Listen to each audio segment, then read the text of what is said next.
see the earnings have been dropping, yeah? What's your thought about that, the way the markets are behaving?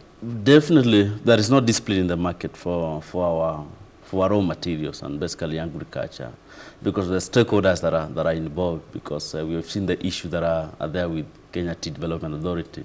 So if the structure is okay, then they would fetch better prices in the world market. Then that would definitely improve on our exportation value. Then on the importation value, that's where the issue comes in, because the value of what imported in terms of complete manufactured product and these construction materials, and basically, as I mentioned, because of the infrastructure that we are doing, so we would expect a negative deficit going forward, and unless we have Agenda 4 structured well, so it all sits at the Agenda 4. Right. Yes. And the fact that we export largely raw materials and import finished goods, as you've said, do you think that there's a place for value addition to even ensure that there's more value to what we're exporting? Yes, there is that option, and we've seen government trying to move into cooperatives, farming cooperatives, where people are trained on value addition on agriculture products, and it has not yet peaked. It's still there. It's a structure that is yet working, and maybe in the next 3 years we'd see whether it will have impact on what we export. Mm-hmm. Yes. But what more can be done really for the farmers? What can be done for the farmers basically is that is train them and maybe set some local industries and local food processing or agricultural processing industries where these farmers are, to see whether we can improve on the value of what we export, because the issue is on the value of what we export. Mm-hmm. When you export a raw material, then definitely the value would be low. And when you export a more finished product, definitely the value would be high. So government should bring down these particular small manufacturing industries to the local farmers, the impact it can have on the same. Right. Yes. And about the markets that we've been having so far, there's been some over-reliance on some markets, and maybe they're having some political problems there and instability. What do you think we should do to ensure that we get new markets for our products? I think the market that we've been facing as a country, that have been the historical markets. Mm-hmm. So we have not seen incentives to open new markets. We have not seen the Chamber of Commerce in this country trying to negotiate for new markets that can open up the pricing of our products. So once we face a challenge in the Asian nations, that definitely affects what we export there. So we need to see more structured marketing for product, and that would have a better effect on terms of pricing and market always for our product, and market as a value add in terms of price. Yes. Mm-hmm. Of course, this particular data is about the African continent, the fact that we've lost this much. And Uganda was one of our very strong export markets. And analysts, or rather experts, are saying that it's because they've started producing the goods that they were importing from Kenya locally. How is this affecting us?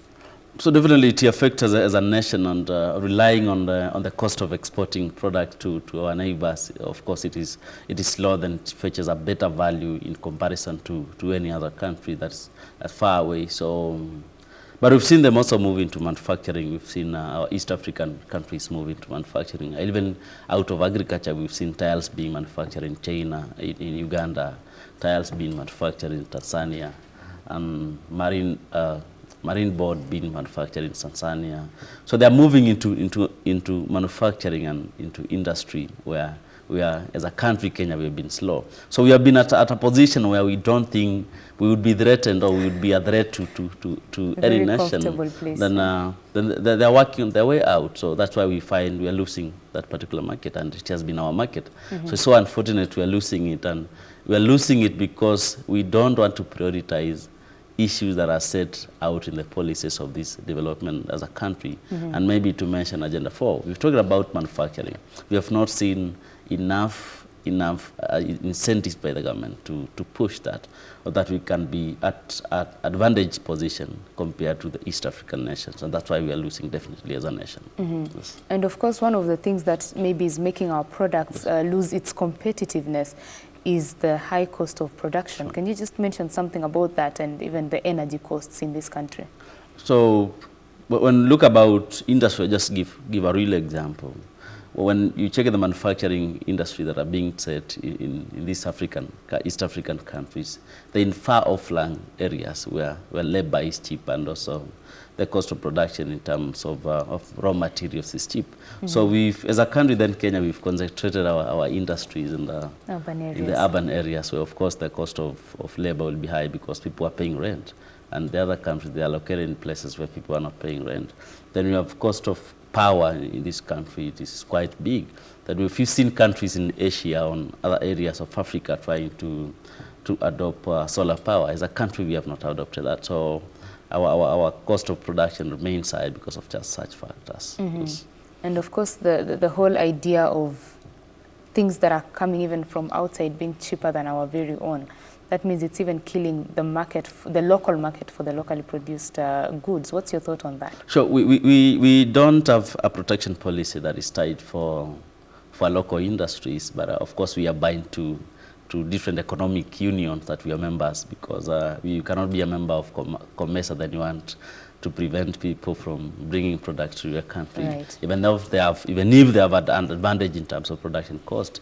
So that's literally affecting us. So we need a strategy to look at our industry, our production lines, and make them price competitive. And it can only come from reducing the cost of production, because we cannot prevent other countries from bringing their product in this country because we are members of different unions that we subscribe to. Yes. And of course, the more we import what we produce locally and the more we lose our export markets out there, the ultimate person to suffer is the common mwananchi, yeah? Because they even end up losing their jobs, you know? What's your thought on that? Definitely, it trickles down to the cost of living first. Because just to give an example, so when the balance of payment is moving more into the negative side, it means that the cost of importation materials gets high. So the exchange rate gets high. So the cost of living definitely translates, because we are net importer of petroleum products. So once that one, the dollar exchange gets high, so the cost of production gets high, and the cost of living definitely, as a multiplier effect, gets high. So we have such a challenge. So the other one is that when we lose as a production unit as a country, definitely we have industries being closed that were competing with the international market, or that were competing with the products that were being brought to this particular country. So we have such challenges that definitely goes into individual pockets and even people losing jobs. Yes, so. Right. And what's your thought on the levies, or rather or taxes that are levied on these particular companies? The levies that are taxed on different companies, definitely. I tell you for sure they're historical. We've not seen a structure whereby we've tax incentives that are there for the manufacturing industries, and even if they are there, they're not being sensitized enough so that we can ensure that the manufacturing people understand what incentive they have when they're in manufacturing. So we have the failure of the government in terms of sensitizing people into industrialization and having favorable tax incentive for the same. So we would like to see mobilization in terms of sensitization, I've said, from the Kenya Revenue Authority, and making ease of even foreign direct investors to come and do industrialization here locally, because we would get cheap labor from here if we have the right footing on terms of industrialization. Yes. On the products that we export, as we've said, we largely depend on agricultural products. What is the place of diversification in even capturing the new markets? So diversification, definitely, it will first resort into understanding our climate issues, as even the president said. So because we've been growing different things that are not favorable with the current climate. So once we have enough research that is set on the ground, and we have extension officers who advise our farmers what to grow in specific areas, then that will definitely increase our production as a nation. Because we will not stick to traditional things that we grow. So we would see people grow maize in places that they will not harvest for over 3 consecutive years. So if enough research was done and enough sensitization was done, then we would have people grow specific plants or specific crops to the specific areas, and that one would improve the output. Then we would have government, I believe the Chamber of Commerce, got to look for market for this new product or for these new crops that a country is growing. So we've such gaps in terms of the structure of putting down agriculture to the local farmer. Yes. And when we get this produce from the local farmer, of course, it needs somewhere to go. Sure. Do you think the government is doing enough to source for new markets? Of course, there was the recent deal with China on matters of the avocados. Is that enough? It is not literally enough because there's a big space, or there is a big gap between a government-found market and the farmer. So people grow because they have land, and people grow because the rains have come. But they don't grow because there is a market ready. Then the structure from the government to the farmer in terms of new market is not clear. So the government identifies a market area, and then it stops there. So what happens in between? We have middlemen who will come and frustrate the farmers a lot with such issues. So if the government, in terms of when they find a new market, they are able to connect direct to that particular farmer, then we have a situation whereby if you grow these avocados, then you get a delivery book to China. So you are directly engaging the importer in China. But what will happen in this particular case? We have one person who has the delivery book, so you'd sublet different farmers. So then you would determine the prices. People would produce avocados, and all of a sudden they get a quota system. You produce 10 tons, then you're given like 3 tons. So your 4 tons gets into waste because you're not directly connected with the market. But you're not directly connected with the buyer. So you have such spaces that are there. But if the government tries to connect the farmer and the market directly and remove the issue of middlemen, then it would be a good option for us as a nation. Is it possible? It is quite possible, because when we grew up, just to give a literal example, we used to have extension agricultural officers. Yes. Those used to have motorbikes. They disappeared. So we never see them aggressively as they were before. So if we would have a structure of marketing system, we would have a devolved system of marketing where even county government or ministers in the county government that align to the agricultural ministry would be actively connecting the farmers to the market, then it would be literally possible. So it's only not possible because the structure is not there, and the goodwill is not there in terms of bringing it down literally to the farmer. Yes. So you think the government should do more? Yeah, the government should exactly do more. The way we've prioritized other ministries, agriculture should be in the forefront, because the stage that we are as a nation, definitely we have to anchor our agriculture to the highest level, or that we can move as an economy.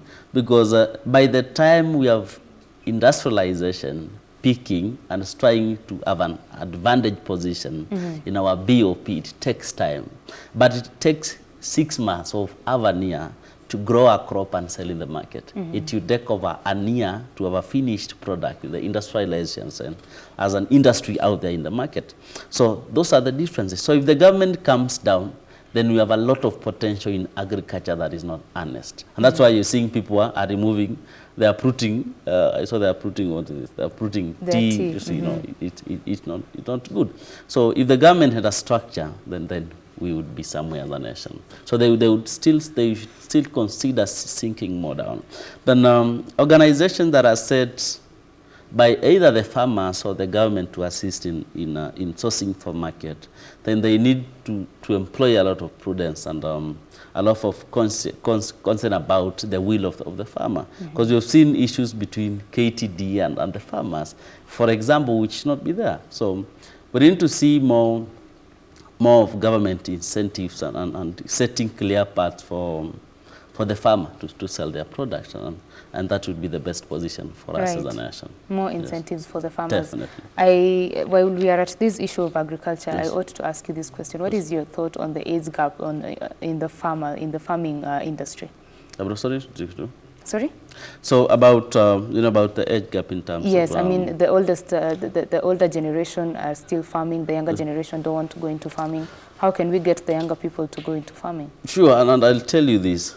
We all, or majority of us, were educated by parents who are farmers. Very true. So after we got our educations, we went to colleges, we went wherever we went. So we never now take it as a first line of of lifeline to do agriculture.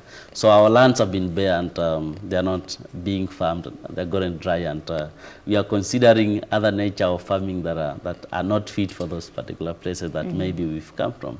So the generation that is doing farming is still at around maybe 45 years and above. Around 30 years of age and less than 30 years, people are engaged in different things. Yes, they're not prioritizing agriculture. And that basically also a challenge that we face. So I think government should also look into putting even agriculture as a course that is done in our tertiary institutions, even in high schools, so it is enhanced more, or that we can have people have it as a lifeline, and have it people appreciate it as a production unit in a country, yes, that can pay and give you lifeline. Right. Yes. Okay, and now about looking for the new markets. Do you think that Kenya is doing enough to brand itself out there? Like now the brand Kenya and the Kenya Export Promotion Agency. Oh, it is still doing the effort they've done. Definitely, we have to give credit for that. But we need more incentives to push this product out there.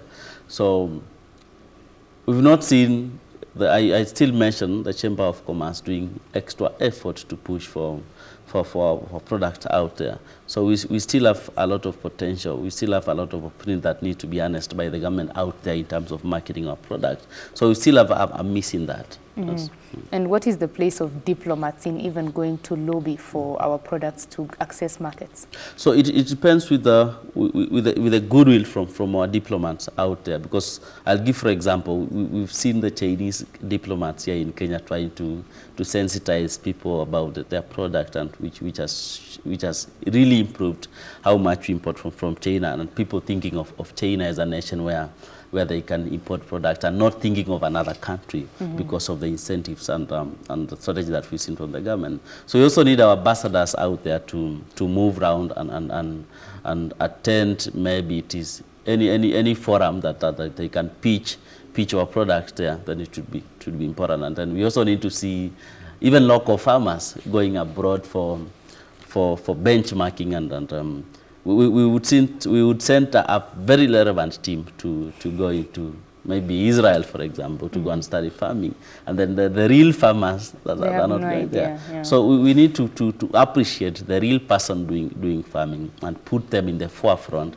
of this particular sector. Then we would see change. Yeah. We would see change. Yes. And what is the place of innovation even in the products that we sell out there? Because standards are very high. People are thinking outside the box, flavors, tastes. What is the place of innovation? The place innovation is coming directly even to the farmers, and even look at greenhouses that is happening.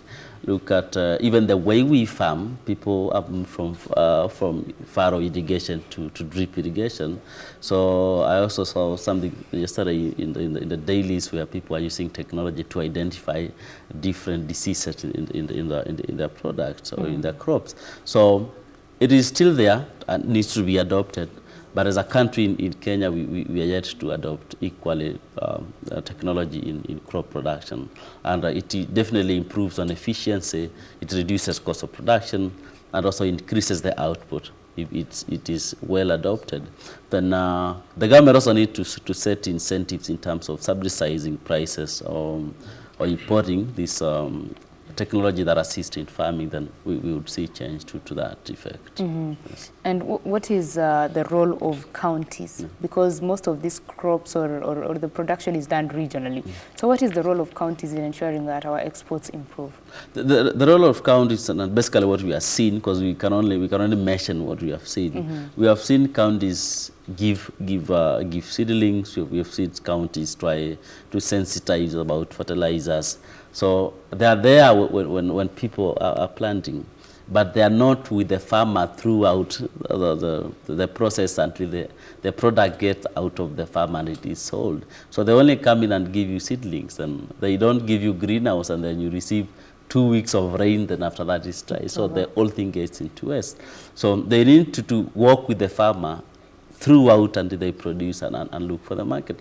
They are trying as a starting position of giving at the planning point. So, but they need structure that runs across until we have this product out in the market. Then we also need to see county governments coming together and agrees. County A produces a lot of maize, so County B produces tea. So we need those trades, if it is a product can be consumed in this nation. So we also need to see sensitization of different counties, that this county can produce maize, this county can produce wheat, this county can produce maybe cassava. So we have counties saying this is what we can grow at our best as a county because of the climate that we're facing. Then we will see production in those particular counties improve, and definitely as a nation, the output would increase because we're trying to grow what we are best in terms of climate. And of course, counties have a responsibility to collect their own source revenue. Yeah? So don't you think that there's a risk of overtaxing these particular sectors that flourish? Yes, it's there, but of course the tax should be set in a way that it doesn't affect or economically affect the taxpayer. So, okay, they would be there, but the government should first enhance output in terms, or counties should first enhance output in terms of agriculture, that when you produce, you have a margin for tax and you have margin for profit. Yes, and you have a margin to plow back to your farm and prepare for the next season. Right. So what's the way forward for the exports from Kenya? What is the way forward? The way forward is that we need to see county government prioritizing. We need to see diplomats, as you mentioned, prioritizing the same. We need to see national government prioritizing the same. We have to see the agricultural ministry in the national government prioritizing the same. It's a teamwork effect. It's a national effect. It's something that we need to prioritize as a nation. And when we see this impact as a nation together out there and in here as a country, definitely agriculture will be back to a high-end earning unit in our economy. In our economy, right. And of course, there is the issue. There was some number of just ways that the government wants to protect the local producer, and in the finance bill they proposed to cut the import development fee on raw materials and intermediate goods from 1.5% from 2% rather to 1.5%, as well as an increase on finished imports to 3.5%. What would that do to change the situation as it is? So difficult, that's a discouraging factor to import. So it means that you locally produce. So when you locally produce, definitely it's an advantage to us. Yes. They're just killing incentives for importation. For importation of finished goods. Encouraging exportation encouraging producing our goods to the finishing end, then we export. So they basically, it's an advantage to us as a nation. And have they given the environment for that? So they have not yet given, they would give it as an incentive, then they should now come back to the local industry or to the local now as a nation and try to create positions for production and try to create a conducive environment for production. But we have seen is when though it has issues about SGR that will reduce the cost of of transport basically. Then we have roads maybe connected to the farmers. So those are basically the incentive that in a physical structure the government would set so that they can encourage production. And basically they reduce your cost of production and ease of access to markets. Then sensitization in terms of new markets where they are. And as we said, if they get new markets and connect to the farmers, then in such a position, then having finished product in agriculture would be an option, and they would come to place. Yes. Right. David, what are your closing remarks on this discussion? My closing remarks is that we need to be wise as a nation, and we are losing our position in East Africa and basically even in Africa and in the globe in terms of having a continuous improvement on our BOP. So we need to think twice and what we can do, what we can fetch from Agenda 4 should be prioritized, and seen that we ensure we take advantage of the presidential strategy and our national strategy, and then we would see improvement on the same. Sure. We would see improvement on the same. Thank you very much, David, for those insights on matters exports and just ensuring that we reduce that trade balance. Thank you for coming. Thank you. That was David Kingo from Cytonn Investments, just discussing matters exports, bilateral relations, how to ensure that our trade deficit goes lower.